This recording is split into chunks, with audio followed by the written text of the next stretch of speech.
আমাকে মানুষ উপেক্ষা করবে, আমার গায়ে ময়লা পানি ফেলবে, যতক্ষণ না পর্যন্ত আমার উপরে শারীরিক বড় করে আঘাত করবে।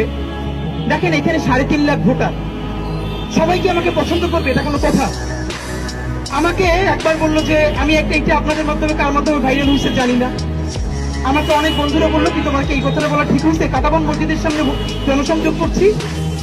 তো এক চাচা দেখেন, আপনারা একটা ব্যাপার খেয়াল করবেন, মিডিয়ার বন্ধুরা অনেক রাগ করেন কেন, যে প্রতিদিন কোথায় কখন ক্যাম্পেইনে যে আপনাদেরকে জানাই না। আপনাদের প্রতি আবারও সরি বলি। দেখেন আপনারা থাকলে তো আমাদের জন্য অত্যন্ত আনন্দের যে আপনাদের মতো হবে, কিন্তু মুশকিলটা হলো আমরা না এই প্রচারণার বাইরে গিয়ে একদম সিকিউরিটি গার্ড আঙ্কেলের সাথে 5তলা 7তলা বারান্দায় দাঁড়িয়ে যে আন্টি আমাদেরকে হাতি বলে ডাক দেয়, আমরা তার সাথে 1-to-1 কথা বলতে চাই। এই জন্য আপনারা দেখবেন আমরা যখন যাই আমাদের টিমে 8-10 জনের বেশি কেউ থাকে না, এবং তাই আমি যখন কোন একটা স্কুলের সামনে, কলেজের সামনে বা মসজিদের সামনে দাঁড়াই, দেখবেন আমার দুই পাশে কেউ থাকে না, ওই কর্নারে একজন, ওই কর্নারে একজন। এই যে আমরা এখানে একটু প্রচারণা করলে কিছু তো ডিস্টার্ব মানুষের হবে। আমাদের এবারে সব থেকে বড় পলিসি হলো মানুষকে কত কম বিরক্ত করে, কত কম ডিস্টার্ব করে ইলেকশন ক্যাম্পেইন করা যায়। আলহামদুলিল্লাহ এটা আমরা এস্টাবলিশ করে ফেলেছি। শত শত মানুষ দেখেছি ফেসবুকে পোস্ট দিয়েছে যে মানুষকে কত কম বিরক্ত করে ইলেকশন ক্যাম্পেইন করা যায়, এটা একটা নজির স্থাপন আমরা করছি। এই যে দেখুন আমি একা দাঁড়াই থাকি, আমার পাশে 5 জন দাঁড়ায় না কেন? আমার পাশে আরো 5 জন দাঁড়ালে আমি ঠিক যে রিক্সাওয়ালা, সবজিওয়ালা, বিশ্ববিদ্যালয়ের শিক্ষক, আমার বাসার আন্টি, তার একান্ত কথাটা শুনতে চাই।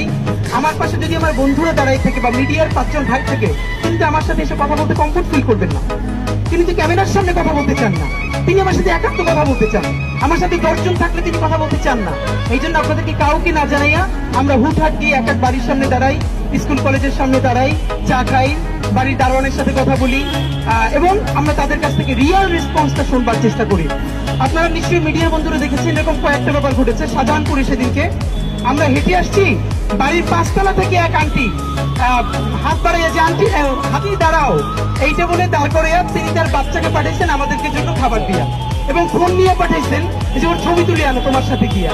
এরকম আমাদের সাথে প্রচুর ঘটে। এখন যদি আমাদের সাথে মিডিয়ার ভাইরা থাকে, আমার সাথে 50 জন 100 জন যায়, ওই আন্টিকে আমাকে হাদি বলে ডাক দিতে স্বাচ্ছন্দ্য বোধ করবেন। তো আমাকে এখন সব থেকে 2টা কথা শুনি, এটা আপনাদেরকে বলি।